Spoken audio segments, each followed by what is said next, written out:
মজার কথা, এই কোরআনে আছে না নাই? 5 ওয়াক্ত নামাজ এমন ভাবে আল্লাহ সেট করেছেন, 1 ঘন্টার জন্য যেন আপনি বাহির হয়ে না যান। আবার বিশ্বনবী সুসংবাদ দিয়েছেন, ফজরের নামাজ পড়ে যখন যোহর পড়তে যান, মধ্যখানে যেই গুনাহগুলো হয়েছে ওযু করার সাথে সাথে হাতের গুনাহ আল্লাহ মাফ করে দেয়। মুখে পানি দেওয়ার সাথে মুখের গুনাহ মাফ হয়ে যায়, পায়ে পানি পড়ার সাথে সাথে পায়ের গুনাহ মাফ হয়ে যায়। আবার 1 জুমা পড়লেন আরেক জুমা পর্যন্ত গুনাহগুলো কাফফারা হয়ে যায়। এই অবস্থায় যদি আপনি তওবা করেন, একদম মাসুম করে আল্লাহ বের করে দেয়।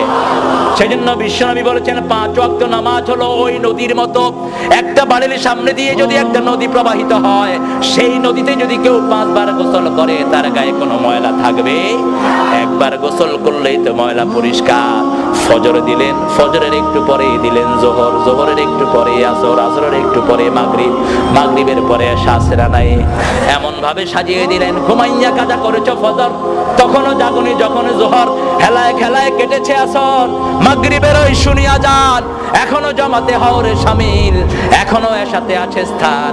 বাজিছে দামামা বাদরে আমামা, শির উঁচু করি মুসলমান, দাওয়াত এসেছে নয়া জামানার, ভাঙা কেল্লায় উড়ে নিশান। আলহামদুলিল্লাহ বলেন। আমাদের জীবন হলো নামাজ, জীবন